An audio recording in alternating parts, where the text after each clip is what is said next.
بسم اللہ الرحمن الرحیم۔ محترم ناظرین، ربیع الاول کا مہینہ شروع ہو چکا ہے اور یہ مہینہ اسلامی سال کا تیسرا مہینہ ہے۔ ربیع الاول یہ دو لفظوں سے مرکب ہے، ایک ہے ربیع اور دوسرا ہے اول۔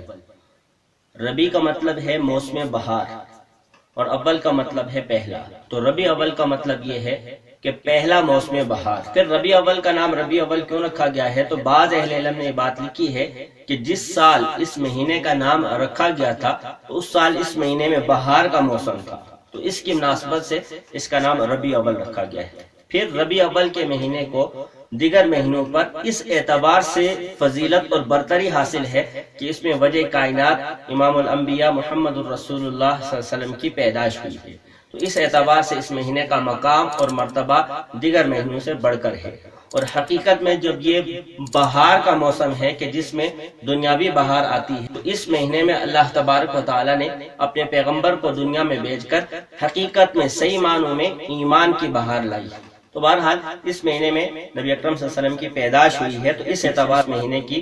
وہ فضیلت ہے کہ جس میں کوئی دوسرا مہینہ اس مہینے کے ساتھ شریک نہیں ہے۔ پھر یہاں ایک سوال ذہن میں آتا ہے کہ مہینوں میں رمضان کا مہینہ افضل مہینہ ہے اور ایسے دنوں میں جمعہ کے دن افضل ترین دن ہے، تو نبی اکرم صلی اللہ علیہ وسلم کی پیدائش کے لیے رمضان کے مہینہ نہیں چنا گیا بلکہ ربیع اول کا مہینہ چنا گیا ہے، اور جمعہ کا دن نہیں بلکہ پیر کا دن چنا گیا ہے کہ پیر کے دن آپ پیدا ہوئے ہیں۔ تو رمضان کو اور جمعہ کو کیوں چھوڑا گیا ہے؟ اس کی کیا وجہ ہے اور اس میں کیا حکمت ہے؟ اس کی اصل حکمت تو رب تعالیٰ ہی جانتے ہیں، لیکن بعض اہل علم نے یہ بات لکھی ہے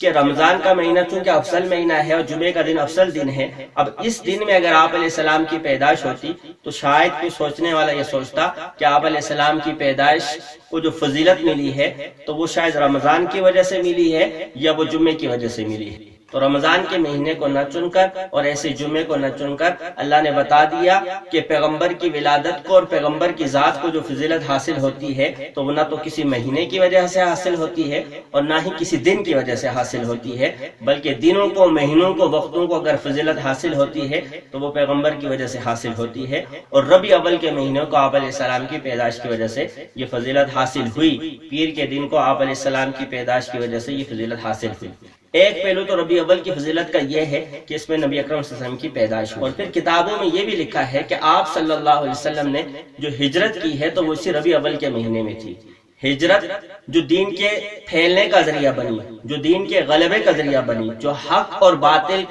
میں فرق کرنے کا ذریعہ بنی، وہ عظیم واقعہ ہجرت بھی اسی مہینے میں پیش آیا ہے، تو اس اعتبار سے بھی ربیع اول کی فضیلت ہے۔ اور پھر اسلام کی تاریخ کی جو سب سے پہلی مسجد بنی ہے مسجد قباء، مسجد قباء بھی آپ نے اسی ہجرت کے سفر میں تعمیر کی تھی، اور یہ بھی ربیع اول ہی کا مہینہ تھا کہ جس میں یہ مسجد تعمیر کی گئی ہے، تو یہ بھی ایک اس مہینے کی فضیلت ہے۔ پھر یہ بھی ایک حقیقت ہے کہ ربیع اول کے مہینے میں جیسے آپ علیہ السلام کی پیدائش ہوئی ہے، ایسے ہی اسی مہینے میں آپ صلی اللہ علیہ وسلم کی وفات اور آپ کا انتقال اور وصال بھی ہے۔ تو اب یہ بات کہ اللہ تبارک و تعالی نے ربیع اول کے مہینے میں ہی آپ کو پیدا فرمایا ہے اور ربیع اول کے مہینے میں ہی آپ کا انتقال بھی ہوا ہے، تو دونوں چیزوں کا ایک مہینے میں جمع کرنے میں حکمت کیا ہے؟ تو اس کی حکمت بعض اہل علم نے یہ بیان کی ہے تاکہ انسان جہاں ایک طرف نبی علیہ السلام کی پیدائش کی خوشی میں اتنا نہ مگن ہو جائے کہ وہ حدود شرعیہ کو بلا دے، اسی مہینے میں پھر انتقال ہوا تاکہ یہ حد اعتدال پر رہے، تو یہ خوشی میں اعتدال میں رہنے کا ذریعہ ہوگا، اور اس مہینے میں جب موت ہوئی ہے تو اس کی وجہ سے غم زیادہ ہوگا، تو اس مہینے میں پیدائش کو یاد کر کے انسان کے غم کے ہلکا کرنے کا ذریعہ بنے گا۔ اس اعتبار سے اللہ تبارک و تعالی نے آپ کی ولادت کو اور آپ کی وفات کو دونوں کو اس مہینے میں جمع کیا ہے۔ یہ تو اس مہینے کی فضیلت کا پہلو ہے کہ اس میں آپ علیہ السلام کی ولادت ہوئی، اس میں ہجرت کا واقعہ ہوا، اسلام کی تاریخ کی پہلی مسجد تعمیر کی گئی۔ اب اس مہینے سے متعلق آیت شریعت میں کچھ خاص تعلیمات ہیں، کچھ خاص عبادات، خاص اعمال بتائے گئے ہیں جو کرنے چاہیے، تو اہل علم نے لکھا ہے کہ اس مہینے سے متعلق کوئی خاص تعلیم نہیں بتائی گئی ہے یا اس کی فضیلت کے متعلق کوئی اور خاص احادیث وارد نہیں ہوئی ہیں، یہی فضیلت اس کے لیے کافی ہے اور فضیلت کی ضرورت ہی نہیں ہے کہ اس میں آپ علیہ السلام پیدا ہوئے ہیں۔ تو جب اس کے لیے اس مہینے میں کوئی خاص عمل نہیں بتایا گیا ہے تو اپنے پاس سے مخصوص دنوں میں قرآن خوانی کا اہتمام کرنا،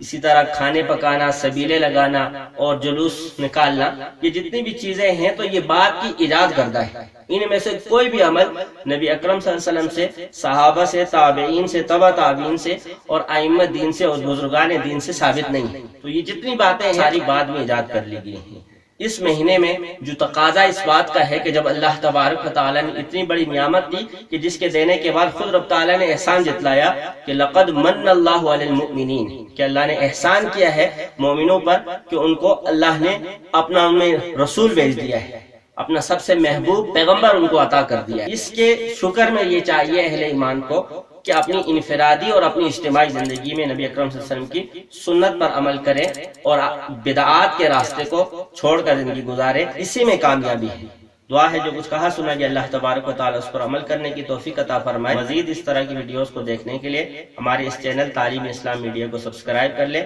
اور اس ویڈیو کو اپنے دوستوں کے ساتھ شیئر کریں۔ وآخر دعوانا ان الحمد للہ رب العالمین۔